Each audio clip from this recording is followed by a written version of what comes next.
My name is Mark. My best friend David and I had been camping together since high school. We thought we were experienced. We thought we were prepared. We were heading deep into the Appalachian Mountains in West Virginia, a place where the roads don't always have names, and the maps don't tell you everything. Our mistake was trusting a stranger. Our mistake was thinking we were smarter than the map. We were in David's old Jeep. No signal for the last hour. We stopped at this gas station. It was the last one for 50 miles. It was barely even a building, just one rusty pump and a dark little store. Inside, a man was behind the counter. He had a long gray beard. He was wearing faded blue overalls, just staring at us. We were buying water. David unfolded our official park map to check the route one last time. The man just laughed. It was this low, rattling laugh. He pointed at our map with a dirty finger. "That thing'll get you killed," he said. "That's the tourist route. Adds half a day and the rivers flooded it out about 5 miles up." I looked at David. We hadn't heard about a flood. I asked him, "Is there another way?" He smiled. A smile with a few too many gaps in it. He grabbed a paper napkin from the counter. He started drawing on it with a greasy pen. "This here," he said. "This is the local shortcut. Ain't on no map. It's an old logging road. It'll save you hours. It's beautiful too." He handed me the napkin. I thanked him. I bought a bag of jerky I didn't even want. David looked uneasy. He whispered to me, "Mark, I don't know." But I was the driver. I was excited. A real adventure. A local shortcut. I was so stupid. We found the turnoff, just like he drew it. It was marked by 3 dead black trees. At first it was fine, just a gravel road. But after 10 minutes, the gravel turned to dirt. After 20 minutes, the dirt turned to mud. The road was just 2 deep ruts with tall weeds growing in the middle. Branches like fingers were scraping the sides of the Jeep. The sound was like nails on a chalkboard. David spoke up. His voice was tight. "Mark, I don't think this is right. That guy was weird. Let's just turn around." This is the part I regret the most. I pushed.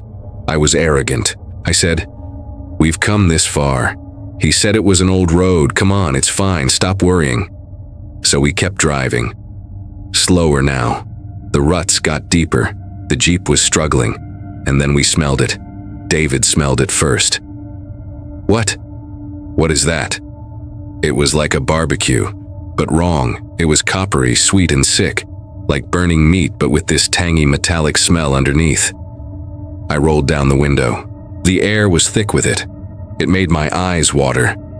"Maybe it's a chemical dump," David whispered. I just shook my head. I didn't know. I didn't want to know. And then the road ended. A huge fallen tree blocked the way. It was completely impassable.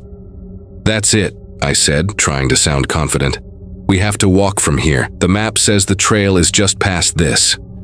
We got out. We grabbed our packs. The silence was heavy. No birds, no insects, just the sound of our boots in the mud. And that smell. It was stronger now. We climbed over the tree, and we saw them. The traps. At first, I thought it was for deer. It was a snare trap, a loop of heavy gauge wire strung between 2 trees, but it was too high. It wasn't at deer height. It was at throat height. My throat. I stopped dead. "David, look." He saw it. His face went white. And then he saw the next one, and the next. They were staggered all along the trail. This wasn't a shortcut. This wasn't a trail. It was a funnel. My heart was hammering. I couldn't breathe. "We're leaving," I whispered. "Now. Walk backwards. Slowly. Don't touch anything." We started backing up, step by step, and then David, he slipped. His foot caught on something in the mud. It wasn't a snare, it was a string. A thin tripwire. It was connected to a tree branch high up. On the branch hung a row of old empty beer cans. They clattered together. Clang, clang, clang. The sound was so loud in the silent woods. It echoed. We froze. The cans stopped swinging. Silence. Just absolute silence. And then, from deep in the woods, off to our right, we heard it. A whistle. Just a low, casual whistle. David was crying silently, tears just streaming down his face. And then a voice crackled through the trees. a voice I recognized. The man from the gas station. He yelled, "They're here, Pa! Got 2 of them!" And that's when we heard the other voice, a low, guttural grunt from behind us from the direction of our Jeep. They were on both sides. We didn't think. We didn't plan. We just ran. We ran off the trail. We ripped off our 50-pound packs. We dropped everything. We crashed through bushes, thorns tearing at our clothes, at our faces. We heard them yelling behind us, "Get 'em! Get the dogs!" And then we heard the barking, a deep baying howl, then another. They had hounds. We just ran downhill. That was our only plan, run downhill, find water, find a road. We slid down a ravine, falling, rolling over rocks. My leg hit a sharp stone. I felt the pain, but I didn't stop. We could hear the dogs getting closer. We ran and we ran. I don't know how long, an hour, maybe 2. My lungs felt like they were on fire. David was bleeding from his arm. We just burst through a final line of trees and fell. We fell onto asphalt, a road, a real paved road. We just lay there on the hot pavement, gasping. We were lucky. 10 minutes later, a logging truck came around the bend. The driver's eyes went wide. We looked like we'd been through a war. He stopped. He let us in. He didn't even ask questions. He just drove. We told the police, we told them everything. The map on the napkin, the gas station, the traps, the barking. The officer just nodded, slowly. He wrote it all down, and then he said, "Sons, you're the 3rd ones this year. We don't go up that road. That's their land." We never went back for the Jeep. It's still up there, probably. Or maybe it's in pieces. Sometimes I still dream about it. I dream about that smell. I dream about that whistle. We didn't stumble on some hunter's traps. We weren't lost. We were invited. That shortcut wasn't a shortcut for us. It was a shortcut to us. We were the harvest.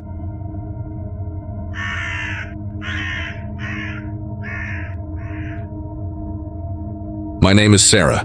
My husband is Tom. Our daughter Lily is 7. We were driving through the Ozarks in Arkansas. It was late, maybe 1 in the morning. We were trying to make good time to my sister's place. Tom decided to take a state highway, a shortcut our GPS had suggested.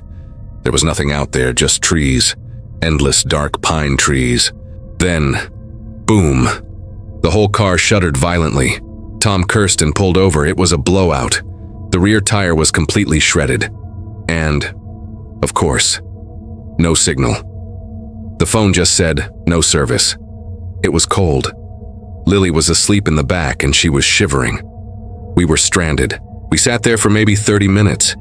Not a single car passed. Just when I was starting to really panic, headlights appeared. They slowed down. A huge, rusty Ford truck pulled up. A man, big, wearing a flannel jacket, rolled down his window. A woman was next to him, her face hard to see in the dark. "Y'all in trouble?" he asked. His voice was a gravelly drawl. Tom explained the tire. The man shook his head. "Ain't no tow truck gonna come out here till morning, and you got no signal to call 'em." He looked in the back, saw Lily. "Got a little one too. Look, our place is just up the road. It ain't much, but it's warm. You can sleep on the sofa. We'll call the garage in town for you, come sunrise." I looked at Tom. My gut screamed, no. But then Lily woke up and she started crying from the cold. That decided it. We said yes. Just up the road was an exaggeration. We followed their taillights for 20 minutes, off the highway, onto a dirt road, then onto a mud track that was barely a path. The house was more of a shack. A generator was rattling out back, powering a single yellow porch light. Inside, it was dirty. The air was thick. It smelled like spoiled meat and bleach. The woman, who introduced herself as Mama, smiled. Sit down. I'll get the little one some warm milk." Lily was half asleep. Mama brought out 3 glasses of milk. It was warm, but it tasted wrong. Metallic, like old pennies. I looked at Tom and he gave me a tiny shake of his head. We both pretended to drink. But Lily, she was thirsty. She drank half her glass before I could stop her. "Mama, I'm sleepy," she mumbled, and she passed out. Right there on my lap, not sleepy, drugged. Mama just smiled. "Oh, the poor thing, she's worn out. Let's get y'all to the guest room." She led us to a small room in the back. There was no sofa, just a stained mattress on the floor. "It ain't much," she said. "Thank you," I said, my voice shaking. Tom laid Lily down on the mattress. Mama backed out of the room and she shut the door. I heard a click, a scrape. I ran to the door. I checked the knob. It was locked. I looked closer. There was a heavy bolt on the outside. "Tom," I whispered. He was already there. His face was pale. We were trapped. Tom started pushing on the window. It was nailed shut. We heard the man and woman talking in the main room, laughing. I felt sick. I looked at the lock. It was old, rusty. I need to go to the bathroom," I yelled at the door, trying to sound normal. "I'm feeling sick." We heard them stop talking. The bolt scraped. Mama opened the door. She wasn't smiling anymore. Her eyes were dead. "Outhouse is round back," she grunted. "Don't get lost." She handed me a weak flashlight. This was it, my only chance. I walked out. The generator was so loud. The smell of that meat was so strong out here. I walked toward the outhouse, but I heard another sound. A low moaning. It was coming from a tin shed just behind the house. I thought, maybe a pig. I had to look. I pretended to walk to the outhouse, then darted to the side of the shed. The flashlight beam was weak. I found a gap in the wooden planks. I shined the light inside. I wish I hadn't. It wasn't a pig. It was a man. He was tied to a chair. He was gagged. And the other man, the friendly man from the truck, was standing over him. He was sharpening a knife, a huge, heavy cleaver. He was running it over a whetstone. Dung, shing, shing. The man in the chair was crying, and my rescuer, he looked up from his knife. He was talking to the man in the chair. He said, "Stop your whining. You're gonna wake up our dinner guests." I didn't scream. I think I forgot how. I just dropped the flashlight. I ran back to the house. I burst through the door, right past Mama, who was sitting at the table. She yelled. I screamed at Tom, "The shed! He's in the shed! Grab Lily, now!"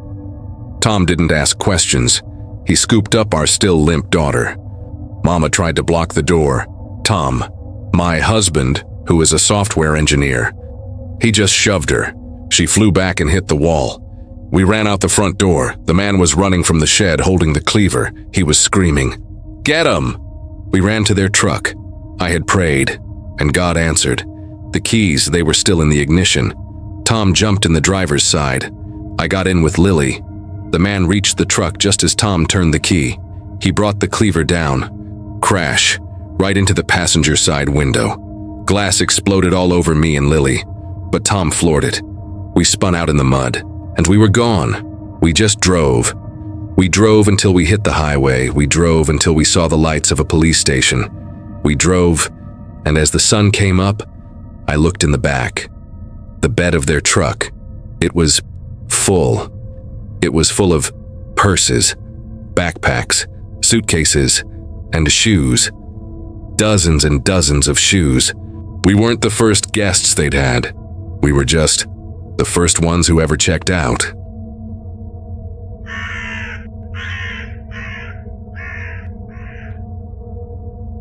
I need to make one thing clear. I am not a rookie. You don't last 15 years hunting in the Montana backcountry by being a rookie. You last by respecting the woods, by knowing the sounds, by knowing the smells, and by knowing deep in your bones when something is fundamentally wrong. This happened in late November, during the first deep cold snap of the season. I'd hiked out alone, which was my first mistake. My tree stand was bolted 20 feet up an old pine, overlooking a perfect clearing and a game trail. I was set up by 4 a.m. just before dawn, and the air was perfectly still. Light snow was drifting down. It was almost too still. I sat there for 1 hour, then 2. Nothing. And when I say nothing, I don't mean no deer. I mean nothing. No squirrels, no birds calling, no woodpeckers. The woods usually wake up with the sun, but this was dead silence. It was the kind of heavy, pressurized silence you get right before a blizzard, or when a major predator is in the area, like a mountain lion. When a lion is hunting, everything hides. Everything holds its breath. I just figured a big cat was on the prowl, so I stayed perfectly still. I kept scanning the tree line with my binoculars, my rifle resting on my lap. Then, a flicker of movement, 200 yards out on the far side of the clearing. It was brown and low to the ground. Elk, I thought. My heart started to pound. Slowly, the rifle came up. I put my eye to the scope, found the movement, and focused the lens. It was not an elk. My breath just stopped. It was a person, or shaped like one. He wasn't wearing camouflage. He was wearing animal skins, furs matted with mud and snow. He was on all fours, crawling through the snow and moving fast. His movements were wrong, too fluid, like a predator. I just watched him, my brain unable to process it. What is he doing? And then he did something that made my blood freeze. He stopped. He put his face down, all the way down to the snow, and he sniffed it, like a wolf. He was on a trail, he was tracking something, and in that horrible dawning moment, I realized he was on the path I had used to get to my stand. He was tracking me.